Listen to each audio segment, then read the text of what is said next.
ni isi y'umwijima. Isi y'umwijima niyo ikora ibi bintu byose, niyo yohereza ibi bintu byose mubona ku isi bibi byaduka, ibi byose by'ubutinganyi, ibiki byose, ibi bintu bibi cyane bigenda bibaho, bituruka mu isi y'umwijima. Biba byakorewe komande mu isi y'umwijima. Aya makipe yose azahigama, azakurwaho, imbaraga z'Imana zizazamura itorero, kuko ari igikorwa cyayo mu isi. Itorero n'umushinga w'Imana mu isi ni rimwe mu moko atarama, kandi rifite ibintu birihuje, riranarinzwe, rifite isoko ihora iryeza. Isoko yeza itorero, ibyo byo abantu barabizi, nta ntebe idashobora guhirima uretse ya Kristo, nta muntu utagira amanda, nta buzima budapfa uretse ubwa Kristo wabambwe. Amen. Ariyo nawe avuze ati umuntu unyizera, aravuga ati nige kuzuka n'ubugingo, unyizera naho yaba yarapfuye azongera abeho. Haleluya. Ibintu rero byavuye muri we ari we ubitangije. Nta mwana w'umuntu wagerageza kubicecekesha, ntibishoboka. Hambere hari abantu bazanye ibintu barahinda, ndetse birahitinga, birashyuha, ariko wabonaga byaturutse mu ba intego ikimenyetso ngo bigize abakomeye, bigira ibyamamare, abantu barabakurikira, umwe akajya agera abarenga 400, ariko ngo bafashwe. Mwirinde mutazaboneka ko murwanya Imana. Ibintu byaturutse ku Uwiteka ntibicecekesha. Ntago wabizibya ngo bizibe, ntago byakunda. Ibyavuye ku Uwiteka ni ibitangaza mu maso yacu. Abantu bahora barya ibya mu gitondo, ibya saa sita, ibya nimugoroba, narangiza akabwira Imana ngo ntigikora. Imana se irakora, irako muhuze, irakorana nande. Mu minsi ishize, mu ntangiriro cyangwa se mu mwaka w'1900 gusa, abantu baricaye basenga Imana muri Amerika, muri leta ya California. Baravuga batari ku bundi waradusize, niki cyatumye usiga isi ukigendera? Kuki utagikora nka mbere? Agira ngo mbwira abantu ko Yesu agikora. Yesu aracyakora, nubona uhugiye mu byawe utakibonera umwanya Imana, ariko Imana iracyakora. Nukuri Imana iracyakora. Abantu barapfukamye barasenga, Imana iba muri twe. Imana ibana n'abantu bayo. Ubu ngubu Imana irakora, ntibibujije ko ikorana n'abantu ku giti cyabo. Ariko ikivunge cy'abantu gufata ibintu muri rusange, umuntu umunyamwuka ku giti cye, umuntu akorana n'Imana ku giti cye, kuko abantu benshi muri iki gihe abantu bari busy nyine cyane, abantu barabuze. Hari ukuntu Imana ishaka abantu ikabura. Umuntu w'umunyamwuka amenya icyo Imana ishaka muri we. Yego. Nicyo kintu cya mbere amenye. Aba bantu ntabwo bagendaga bavuga ngo bafite za style, ngo bafite imyenda, ngo bagiye ngo kurata imyenda n'ibiki. Iyo umwuka wera yinjiye mu gihugu cyangwa mu gace runaka, ubupagani buramwara. Imirimo ya gipagani yose igira gute? Ivaho. Bibiliya ivuga ko ubupfumu, uburaguzi, ndetse n'ibigirwamana ari ikizira. Kuko turabavuga butumwa, tugendera ku ijambo ry'Imana. Imana yavuze ngo ntukagire izindi mana mu maso yanjye. Ubutumwa bwageze mu Rwanda ku buryo imbaraga z'umwuka wera zageze muri iki gihugu. Abantu buryo umuntu usanga bavuga ngo ese ngo naka nakaha, ngo niki nicyo. Itoro ry'Imana rizagumaho, ni rimwe mu moko ataramwe. Rizagumaho kugeza igihe impanda izavugira, rizagumaho kugeza igihe Yesu azazira. Nagira ngo mbabwire ko nta gereza n'imwe yaburizamo umugambi w'Imana. Yesu yaravuze ngo n'amarembo y'ikuzimu, marembo y'ikuzimu, ibintu bigira imbaraga bitewe naho byaturutse. Imana ishimwe cyane. Amen.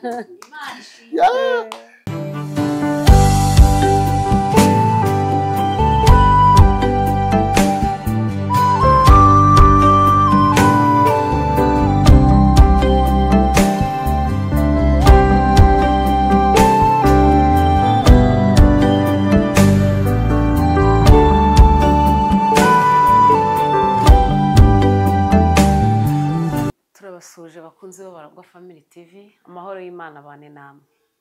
Abari ku migabane itandukanye mu bihugu bitandukanye ku isi mukurikira Abaragwa Family TV mugira amahoro. Birashoboka ko waba ari ubwa mbere ufunguye telefone yawe cyangwa se n'ahandi hantu ukurikira ibyigisho bigiye bitandukanye ukabona Abaragwa Family TV, nawe turakwakiriye mu muryango mugari. Amahoro y'Imana abane nawe. Kuri mikoro muravugana na Nikuze Beatrice, benshi mukunze kumenya Betty. Abaragwa Family ni famiye yanjye, nkunda gukoreraho ibintu byinshi biba bitandukanye. Uyu munsi noneho rero dufite umushyitsi, niwe mugiye kubana, nge nabakiraga mbaha ikaze. Reka nawe tumwakire kugira ngo atwibwire narangiza nadusuhuze. Karibu. Yesu nashimwe cyane. Amen. Abakurikiye YouTube channel y'Abaragwa Family TV, ndabashuhuje mu izina rya Yesu Kristo umwami wacu. Amen. Amazina yanjye nitwa Bernard Mbonigaba, umupasiteri, ntuye mu ntara y'Iburengerazuba mu karere ka Karongi mu murenge wa Mubuga. Niho naje nturutse, naje nzindutse nje gusura izi nshuti zanjye. Yego, karibu rwose. Turabakiriye, turishimye. Mugisha w'Imana ubane namwe mushumba wacu. Reka dusenge tubashyire imbere y'Imana, noneho mudupfundurira agaseke ibyo umwami yashyize ku mutima wanyu, natwe twiteguye kubyumva. Uwiteka Mana yo mu ijuru, turagushimiye, tugushimiye kubw'imbabazi zawe nyinshi, tugushimiye kubw'urukundo dukunda rutarondoreka, uhimbazwe. Uduhaye umunsi mwiza w'umugisha, kandi wemereye ko ibyawe ubivuga kugira ngo twese tubyumve duhembuke. Hari abari hirya no hino mu bihugu bitandukanye, abo bose bakurikiye inyigisho tugiye kumva, barazikurikiye, turabasengeye cyane kugira ngo imitima yabo ihembuke, kandi ijambo ryawe ibituruka mu mukozi wawe, by'umukozi wawe wamuhaye bibagirira umumaro, bahembuke rwose. Icyo duheje n'imbaraga mbi zose z'umwanzi mu izina rya Yesu, imigambi ya Satani yose turayirogoye mu izina rya Yesu. Mana, turakwinginze kugira ngo umukozi wawe ubane nawe, ntaba ari we ahubwo aba ari wowe umushyigikire cyane. Ijambo ryawe ni rizima, ijambo ryawe riraturuta, ijambo ryawe rirakomeye, ijambo ryawe rifite umumaro ukomeye cyane mu buzima bwacu bwa buri munsi. Niyo mpamvu dusenze twinginga kugira ngo rigire umumaro kandi risohoze umurimo wawe waritumye muri twebwe. Abakurikira ijambo bose bahembuka imitima, kandi n'ugiye kurivuga turamusengeye cyane kugira ngo umwuka wera w'Imana abane nawe, imbaraga z'Imana zimubeho cyane. Ntaba ari we ahubwo aba ari wowe. Pawulo niwe wanditse aravuga ngo nshobozwa byose na Kristo umpa imbaraga. No kukuvugira twebwe ntabwo twabasha kubishobora, ariko iyo udushoboje tuvuga ibyo ushaka. Ngaho mushoboze avuga ibyo ushaka kandi agendere mu murongo wawe, natwe duteze amatwi duhembuke rwose. Urakoze, turagushimiye kuko uri Imana iri mu ruhande rwacu, kandi turagushimiye kuko witeguye kubana natwe. Tubyatse Imana mu izina rya Yesu Kristo. Amen. Karibu karibu. Yesu ashimwe none. Amen. Reka dusome ijambo ry'Imana dusanga muri Zaburi, igitabo cya Zaburi y'118. Igitabo cya Zaburi y'118, umurongo waho wa 23. Zaburi y'118, umurongo waho wa 23. Haravuga ngo ibyo byavuye ku Uwiteka kandi ni ibitangaza mu maso yacu. Amen. Amen. Nagira ngo tuganire kuri iri jambo umwanya dufite, tuvuga uburemere bw'ibintu byaturutse ku Uwiteka. Amen. Hari ibintu bituruka mu bantu, abantu bakabigiramo uruhare, bagashyiramo n'imbaraga zabo, ariko hari n'ibintu biriho kandi byaturutse ku Uwiteka. Yego. Akaba ari imishinga yigiwe mu ijuru, ijuru rigatanga n'igishushanyo mbonera wenda bigakorerwa hano mu isi ariko byaraturutse mu ijuru. yego urugero hari imishinga yakorewe mu ijuru, inyigo yayibera mu ijuru, ubwami bwo mu ijuru, ariko mu isi aba ariho bikorerwa, bakareba n'abagabo babizerwa bo gukora ibyo bintu.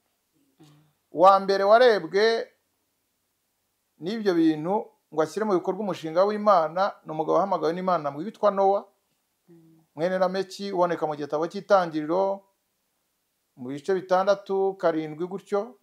Imana yamubwiye kubaza inkuki, yego imuhanu n'ingero zayo, nuko izaba ireshya nuko izaba ingana.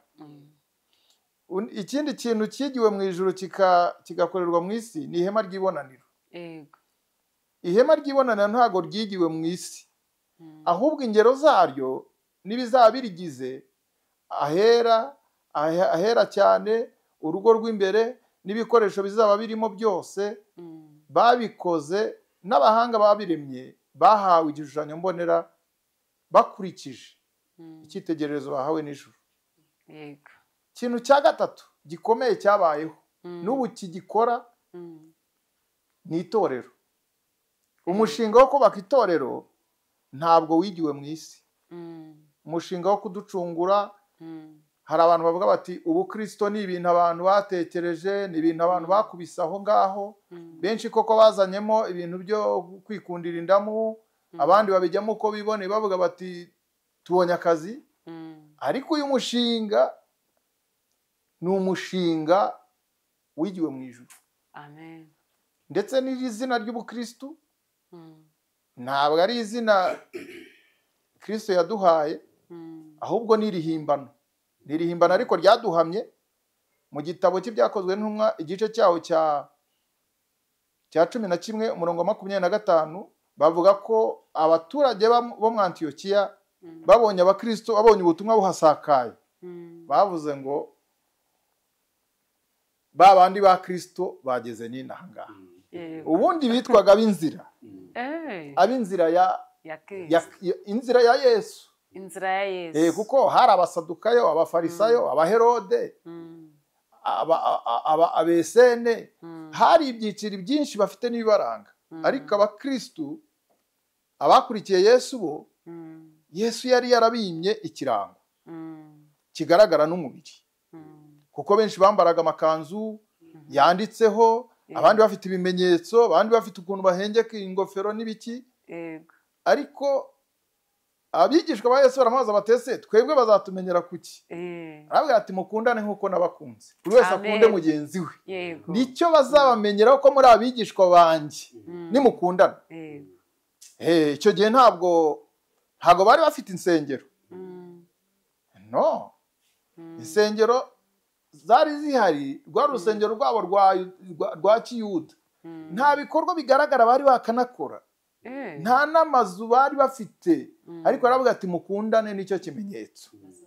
Ubu twarubatse tugenda dushyiraho n'ibirango n'inyuguti, ducoraho n'imisaraba, ariko bino bintu byatangiriye mu ibintu bigaragara, ubu byatangiriye mu bintu bitagaragara. Yego rwose. Kuko ikintu cyaturutse ku Uwiteka rero wageze ngo uyu murimo dufite ijambo rimwe gusa ryawubyaye. Yaravuze ngo nzubaka itorero ryanjye kuri urwo rutare. Matayo 16 umurongo waho wa 18, Yesu yaravuze ngo nzubaka itorero ryanjye kuri urwo rutare, ngo kandi n'amarembo y'ikuzimu ntabwo azarishobora. Amen. Ibyo ngibyo bituma iryo jambo rigira imbaraga, kuko burya umushinga wose ugira imbaraga bitewe n'uwo utangije. Yego. Ibintu rero byatangijwe n'Imana bigira imbaraga kuruta ibyo abantu bahihibikanyemo, bagizemo uruhare. Hari abantu batangira ibintu bigapfa, amashyirahamwe y'abantu benshi arasenyuka, barasenyuka, ibintu yewe amashyaka arasenyuka, ibintu n'iryo zina rikavaho, ubwami burasenyuka, hakaza ubundi bwami. Agiye mbabwire ngo kubera ko ari ibintu byaturutse mu bantu, nta ntebe idashobora guhirima keretse ya Kristo. Amen. ibyo byo abantu barabizi. Nta ntebe idashobora guhirima uretse iya Kristo. Nta muntu utagira amanda, buryo utavanwaho n'ubusaze, avanwaho n'urupfu. Utagiye mu zabukuru avanwaho n'urupfu, utavanwaho n'urupfu, impanuka imukuraho, manda yirarangira bakatorwa undi. Nta buzima budapfa uretse ubwa Kristo wabambwe. Amen. Ariyo nawe wavuze ati umuntu unyizera, aravuga ati nige kuzuka n'ubugingo, unyizera naho yaba yarapfuye azongera abeho. Haleluya. Ibintu rero byavuye muri we ari we ubitangije. Nta mwana w'umuntu wagerageza kubicecekesha, ntibishoboka. Iri torero ritangira, ryatangiye ku munsi wa Pentekote i Yerusalemu, ndetse haba n'akavuyo kenshi. Abaturage, hari habaye umunsi mukuru, abaturage baravuga bati ibintu ntibyumvikana, abantu bisha amabwiriza, bavuze mu ndimi nk'uko umwuka bahaye kuzivuga. Abantu baravuga bati musome ibyakozwe n'intumwa igice cya 2 muzabihasanga. Havuga ngo barabanegura ngo basinze. Havamo umugabo umwe witwa Petero, ariwe Kristo yari yavuze ati wowe nguhinduriye izina, wari Simoni ariko ubaye Petero. Yego. Aravuga ati nzaguha urufunguzo rw'ubwami bw'Imana. Urufunguzo ni ubutwara umuntu afite ku kintu. Urufunguzo rugaragaza ubutwara umuntu afite ku nzu. Ni ukuvuga ngo nyiri urufunguzo niwe ushobora kudukingurira cyangwa akaduheza hanze. Yego. Abantu bubaha Imana, abavuga butumwa, abantu bahamagawe n'Imana. Burya Imana yabahaye urufunguzo rw'ubwami bw'Imana. Iyo abantu bakoze ivuga butumwa, bafite urufunguzo rwo kwinjiza abantu mu bwami bw'Imana. Ivuga butumwa ni igikoresho cyo kwinjiza abantu mu bwami bw'Imana. Amen. Urugero, Petero yigishije umunsi umwe, hihana abantu 3,000. Nta ndangururamajwi akoresheje, icyo gihe nta bikoresho byari byakabayeho, kubera ko ari umushinga wari watangijwe n'ijuru. 3,000, nta kuvuga ngo ntabwo yabahaye ibinyampeke, ntabwo yabahaye imyaka. Nubwo yari umurobyi ntiyagombye gukusanya amafi ngo avuge ngo nimuze muranarya. Yego. Ntabwo yabijeje iby'inda. Oya rwose. Yarababwiye ngo mfite ijambo. Haleluya. Umukuru yambwiye. Haleluya. Amen. Arambwira ngo ampaye urufunguzo. Uru rufunguzo mfite ni ubutware muri urya mwanya wari uwa Petero. Petero ari mu bantu bamenye umwanya wabo n'icyo bagomba kuwukoramo. Arahaguruka, abantu bari kuvuga bati uyu ni umurobyi avoka hariya no kwa Yonasi, bayabukiye ku nyanja, nta amashuri rekada. Ariko nibutse n'abadukurikiye yuko intumwa zize kurusha abantu bose kuko zabanye na Yesu. Yego. Nubwo abantu bavuga bati Pawulo yarize, aya mashuri Yesu yakoresheje umurimo w'Imana cyane, ahubwo yakoresheje ubwenge yahawe na Kristo wamuhamagaye. Haleluya. Haleluya. Amen. Arigisha, hihana abantu 3,000. 3,000 mu mwanya umwe bihindukirira Imana. Abantu Petero yarigishije baraceceka, atababwiye ngo muceceke. Haleluya. Yavuze ubutumwa baricecekesha. Yego rwose. Yavuze ubutumwa baca bugufi, barihana atagombye guhogora. Imana ishimwe. Amen. Ubutumwa butangira i Yerusalemu, yarabwiye ngo buzabaga bakumpamye Yerusalemu ni Yudaya, mujye Samariya, mugere no ku mpera y'isi. Amen. 5,000 byongerwa ku basanzwe mu gihe kitari kinini. Habaye umutingito w'umwuka wera. Yego. Umutingito. Mwuka wera agira umutingito nkaho hari ibirunga biri yamaze kwivumbagatanya, ukajya ngo ni mu nda y'isi hivumbagatanyije. Kandi buriya umutingito wose ugira ahantu waturutse, kandi aho waturutse niho ugira imbaraga cyane. N'ubundi Yerusalemu rero ubutumwa burahaturuka, habaye icyoko ni ahantu imvura yakubiye ikagwa ari iturutse. Ni ahantu dukesha imvura kwigwa iturutse, biba bizwi. Imana ishimwe. Amen. 5,000 byongerwaho. leta y'abaroma ifatanyije n'abandi bategetsi bariho icyo gihe barahaguruka bagira impagarara baravuga bati mucecekeshe ibi bintu abantu bose baraza guhinduka iki ab'inzira ya Yesu bahinduke abakristo barabafunga. Nagira ngo mbabwire ko nta gereza n'imwe yaburizamo umugambi w'Imana. Yesu yaravuze ngo n'amarembo y'ikuzimu, marembo y'ikuzimu ni urupfu n'ibikangisho na persecution cyangwa se akarengane biranga biratsindwa. Kubera iki? Kubera ko byaturutse ku Uwiteka. Amen. Muri iyi minsi abantu bakunze kuba ngo babibyamamare kuko byaturutse mu bantu. Umuntu akavuga ati ndashaka ariko uramenyekana biraturuka mu bantu bizarangirira mu bantu. Ibyaturutse mu bantu birangirira mu bantu. Ibyaturutse ku Mana bikarangirira ku Mana. Amen. Biba bifitemo n'ibanga ry'ubugingo buhoraho. Yego rwose. Haleluya. Amen. Imana ishimwe cyane. Imana ishimye. Ndumva rwose nshima Imana. Ntago ntwaye umuhamagaro waturutse mu bantu. Ndabizi. Buryo umuntu wese aba agomba kwimenya. Rwose. Sibyo se? Yego pe. Nese ubundi twiyizi. Turiyizi. Tugomba kwimenya ntago nakwikorera ikintu cyaturutse mu bantu. Ariko cyaturutse mu Mana. Nicyo mpamvu tugomba gukora cyane. Haba imvura igwa haba hehe tugakora. Yego. Reka tunyarukire murebe umurongo. Barabafunga. Babafunze marayika w'Uwiteka araza arakingura bavamo. Bagira bate? Abarinzi bari aho ngaho. Abantu bavamo inzugi n'amadirishya birakomeza birifunga. Bagiye kubareba basanga harakinze ariko bakinguye barababura, ahubwo basanga bigabije quartier yose, bari mu mihanda, bari mu maguriro, bari kuvuga ubutumwa bw'ubwami bw'Imana. Byarangiye bigenze biti babahanye barakubita bagira bate barabakangisha, ariko ngo havamo umuntu umwe w'umukuru, umuntu mukuru wabari mwiza cyane, ufite inararibonye, wabonye ibintu abona ibindi, ujijutse, witwa Gamariyeri. Gamariyeri akaba ari perezida w'urukiko rw'Abayuda rukuru. Arabahamagara, hamagara inteko kujya mu mwiherero, arabaganiriza, aravuga ati rero ndabona ibintu bitabereye aho. Ibintu bigira imbaraga bitewe naho byaturutse. Imana ishimwe cyane. Amen. Bitewe n'ahantu byaturutse.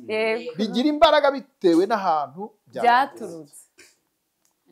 Aravuga tumva hambere hari abantu bazanye ibintu barahinda ndetse birahitinga birashyuha, ariko wabonaga byaturutse mu ba intego ikimenyetso yavuze ku witwa Tewuda n'uwitwa Yuda ngo byaturutse mu bantu, ngo bigize abakomeye, bigira ibyamamare, abantu barabakurikira, umwe akajya agera abarenga 400, ariko ngo bafashwe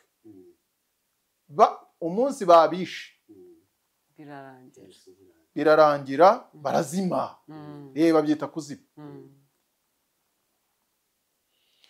None ngo arangije arababwira ngo ariko uyu nguyu witwa Yesu aho yafatiwe bakamubamba.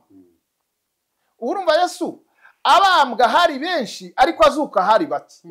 Nicyo kibazo. Anazamuka ni babandi benyine bari kumwe.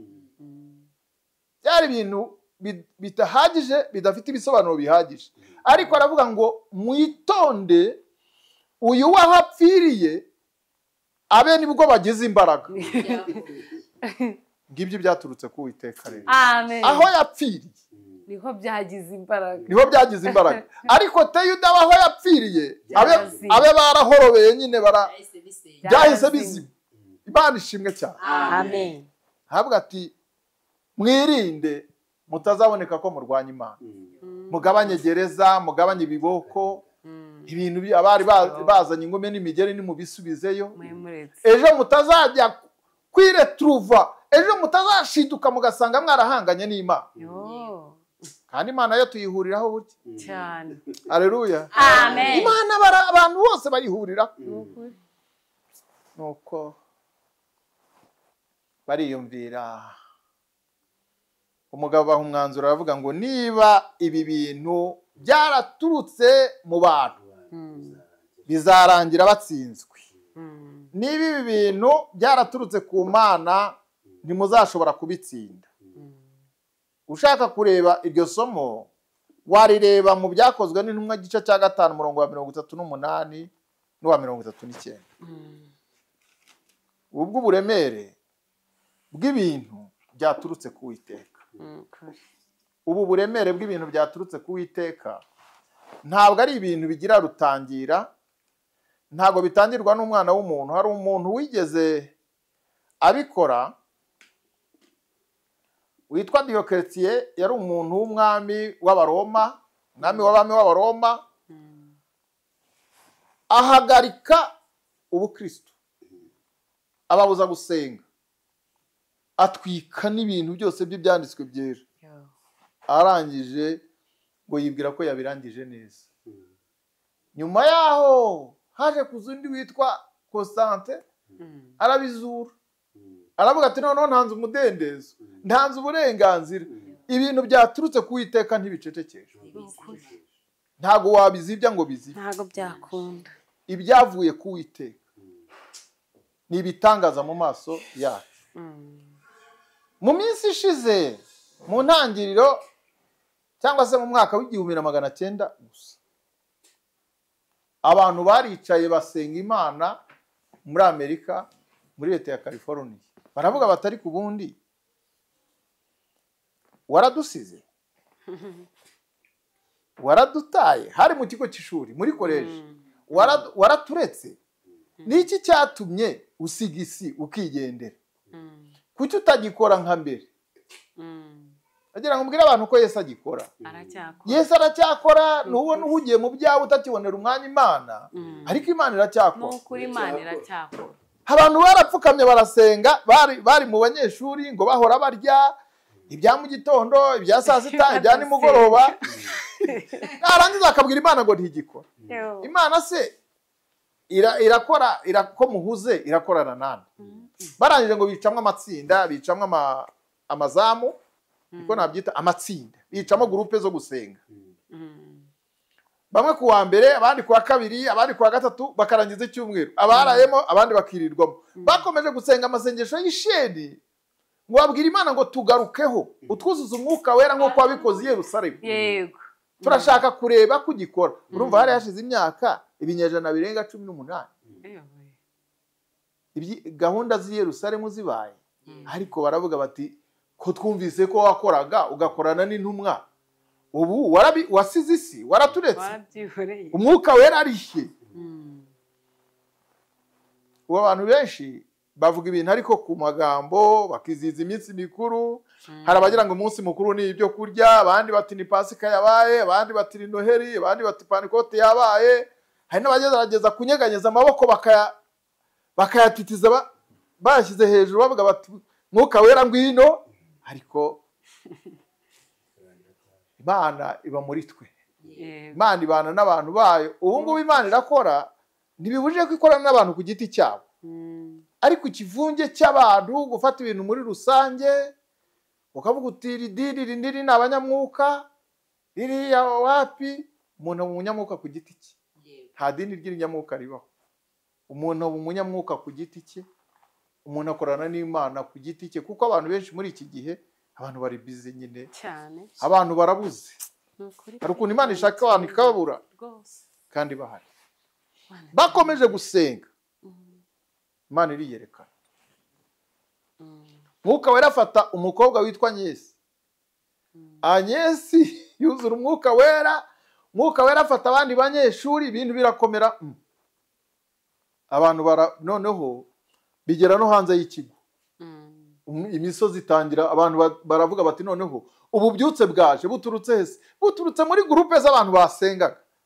Dufite abantu baba bashaka ububyutse ariko nta groupe bagira, nta bihe byo gusenga bagira, nta bihe byo gusenga bagira, nta gihe bahariye imana ngo batuze bavuge bati turashaka kumva imana.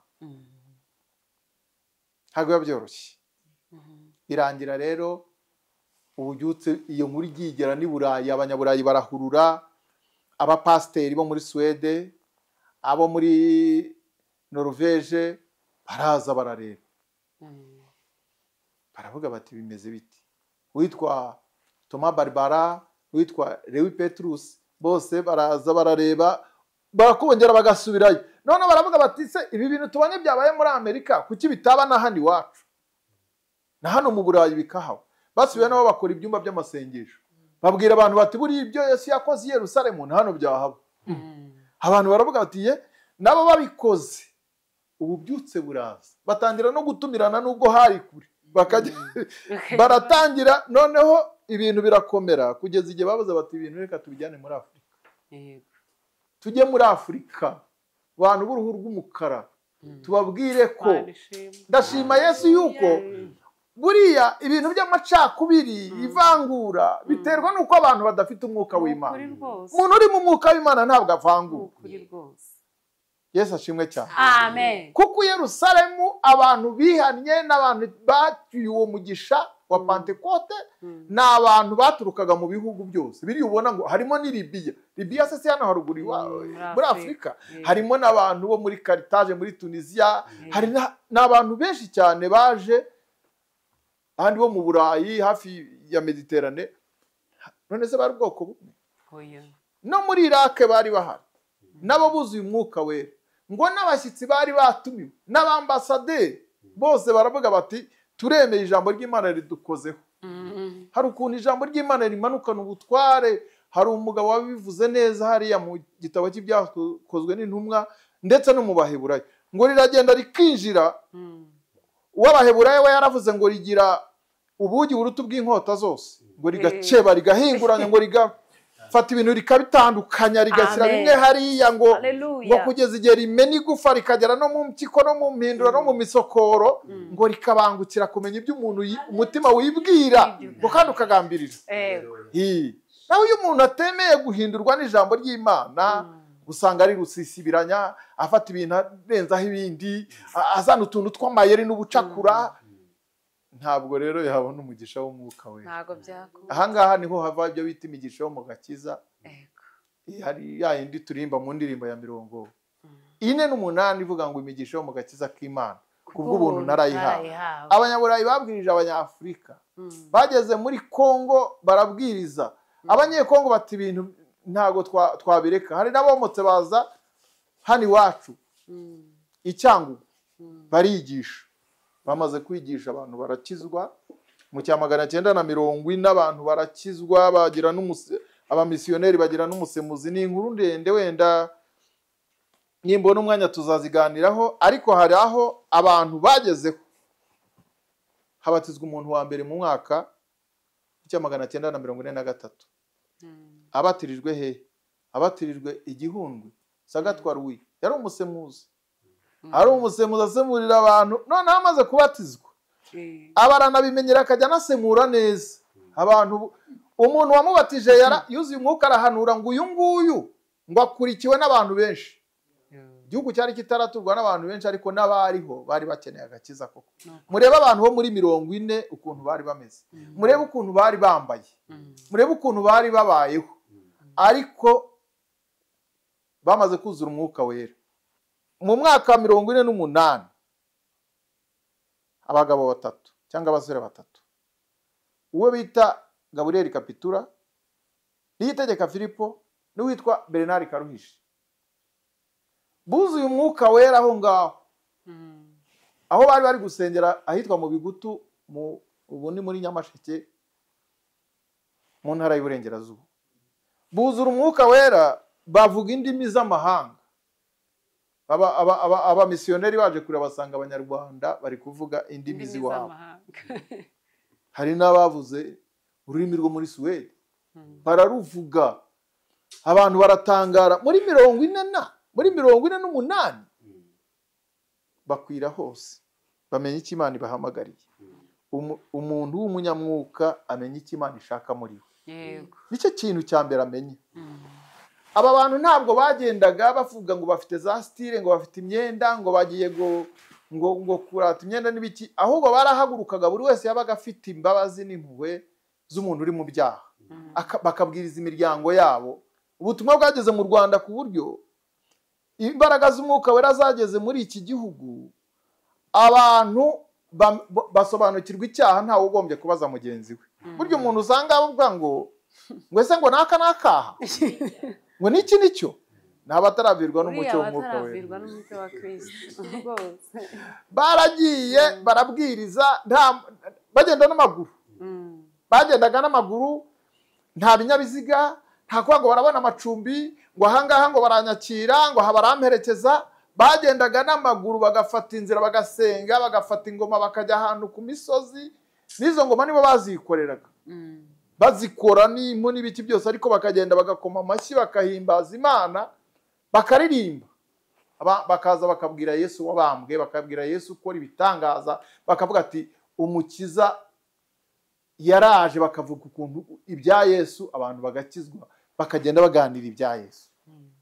Uko ubutumwa bwageze imbaraga, abantu bava aho ngaho barakomeza, bamwe baza muri Kigali. Abantu bagiye muri Kigali itari yaturwa, itameze uko imeze uko, abandi bajya Kibungo hiriya, abandi bajya za Kirehe, bakora umurimo w'Imana.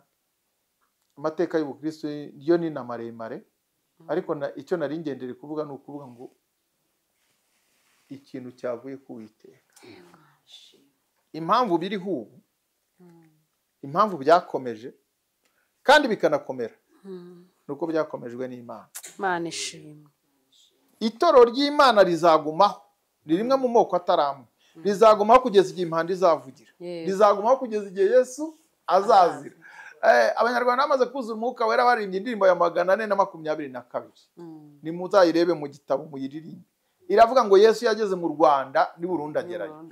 Ubundi Yesu yahungiye mu Misiri cyangwa muri Egiputa ari umwana utarageza no ku myaka 2. Cyagiye Herode yicaga abana b'abahungu b'i Betelehemu. Abanyarwanda bamaze kumva imirimo y'Imana, bayibonye kuko iyo umwuka wera yinjiye mu gihugu cyangwa mu gace runaka, ubupagani buramwara, imirimo ya gipagani yose igira gute ivaho. Bibiliya ivuga ko ubupfumu, uburaguzi ndetse n'ibigirwamana ari ikizira, kuko turabavuga butumwa tugendera ku ijambo ry'Imana. Imana yavuze ngo ntukagire izindi mana mu maso yanjye. Umwuka wera winjiye mu Rwanda, abapfumu bahinduka abakristo. Abanze guhinduka abakristo babura ingemu, babura ababasura, babura abo babeshya. Ikinyoma cyabo kiragaragara. Kuvuga ngo iyi ndwara, burya hari igihe Satani afatanya abantu n'ubujiji akabambura ibyabo. Yego. Ngo iyi hene y'ibara rimwe, ngo uyimpaye ngo uyu mwana yakira, ibiki byose. Mwuka wera yinjiye mu Rwanda, bavuga butumwa, bavuguruza ibinyoma bya Satani. Dore ko ari nacyo bahamagariwe. Bavuguruza ibinyoma bya Satani. Mu Rwanda hahita hatangira gahunda, baravuga bati kuko n'imandwa zarabandwaga nijoro bugacya zigakomeza. Bukeye kuko n'icyo gihe baravuga ngo wanga amazimwe abandwa habona. Ubutumwa bumaze kugera mu Rwanda kubera imirindi yabwo gusa, imirindi n'umuvuduko y'ubutumwa bwiza n'imbaraga zari zirimo. Kuko mu Baroma igice cya 1 umurongo wa 16 haravuga ngo erega ubutumwa bwiza ntibunkoze isoni, kuko ari imbaraga y'Imana ihesha uwizeye wese gukira, uhereka umuyuda ukageza kumugira iki. Byahise biba ngombwa ko kubera imbaraga zaheshaga abantu gukizwa, bakabona umwijima w'ibyaha bari barimo, bahise bavuga bati nabyo n'ibyakomanywa turabiretse kubera isoni. Batangira kwibona ko koko bari mu mwijima, na nijoro barabireka. Nuko igihugu gitangira kugira gute, ubutumwa bwiza burakwira, abantu bitwa Bangeruka Alexandre n'abasaza bitwa ba Federico Sebarinda barazenguruka za Gisenyi hose bavuga ubutumwa hariya muri Rubavu, baturutse Macumbi muri Kongo bari kumwe n'abamisiyoneri. Ubutumwa burakwira kugeza igihe abantu bigeze ahangaha aha bigeze. Ibi bintu turi byaturutse ku Uwiteka, ariko byaturutse ku bantu bahaza amagara yabo, abantu batatinya imvura y'amahindu, ntibatinya ubunyereri, ntibatinya amajoro, bafite imbabazi, bafite impuhwe z'abarimbuka, bafite urukundo rwo kubwiriza abantu ubutumwa bwiza ngo abantu bave mu byaha bakizwe. Ndabifuriza kuguma kuri izo mbaraga z'umwuka wera. Amen. Ndabifuriza kuguma mu mugambi w'Imana. Amen. No kureka gushamamarira cyane no kwirukira ibintu abantu abisi birukira. Tureke ibyifuzwa n'ab'isi, dushaka ibyahishwe abanyabwenge. Ahubwo dushaka ibintu byaturutse ku Uwiteka, kuko ari byo bigira umumaro. Imana dufashe cyane. Ubu ikirere ukurikije ukuntu isi yagushije cyano, ikirere cyacu uturutse aha dutuye usubira hejuru. Mu Befeso 6 uhere ku murongo w'10 usanga ngo hari ingabo zigose ikirere. Harimo abatware, abafite ubushobozi, abategeka isi y'umwijima. Ni isi y'umwijima. Isi y'umwijima niyo ikora ibi bintu byose, niyo yohereza ibi bintu byose mubona ku isi bibi byaduka, ibi byose by'ubutinganyi, ibiki byose, ibi bintu bibi cyane bigenda bibaho, bituruka mu isi y'umwijima. Biba byakorewe komande mu isi y'umwijima. Ibi mubona ngo by'abantu, isenyuka ry'ingo, ubwicanyi, abana batacyubaha ababyeyi, abantu ubona bagenda ariko ukabona nta bitekerezo bafite, biba byakorewe mu isi y'umwijima. Ngo noneho hakabaho ikindi gice cya 4 ngo cyitwa imyuka mibi izenguruka mu kirere. Ariko ibi byose kubera ububasha Imana yahaye itorero, kubera urukundo Imana irikunda, ntabwo bishobora kuzatangira itorero ku munsi wo gutaha. Yego.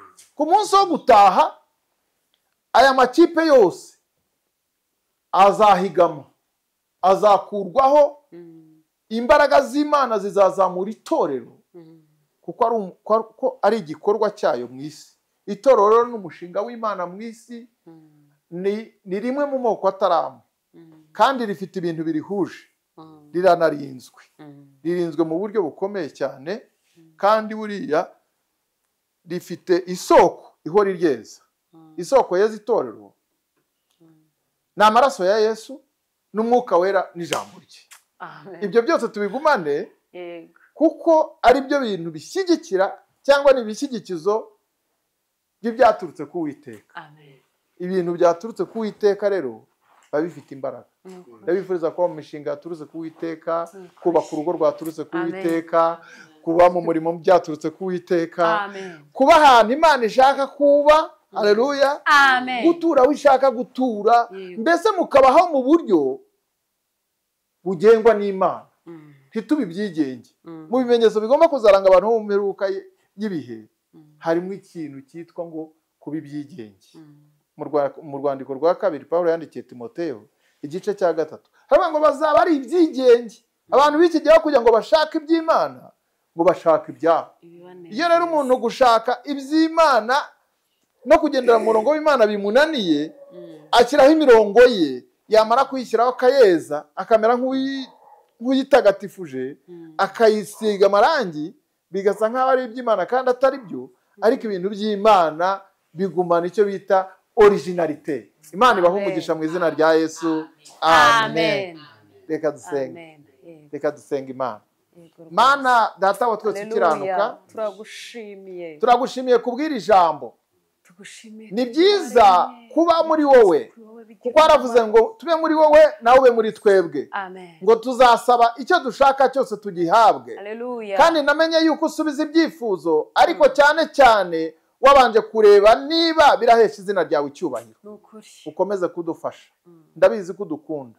Umuntu wese wumvise iri jambo umuhe kuguma muri wowe, umuhe kubaho mu buryo atunze ibintu byaturutse kuri wowe, umuhe kugenda nk'uko ushaka. Kandi abantu basubiye inyuma, abantu baguye bakava mu murongo w'ubutumwa bwiza, ubasubize mu nzira. Urakoze kuko uri umubyeyi, urakoze kuko uri mwiza, urakoze kuko bagutegereje batazananirwa cyangwa ngo baruhe. Tubyambaje mu izina rya Yesu Kristo umwami wacu, amen. Murakoze, Imana ibahe umugisha.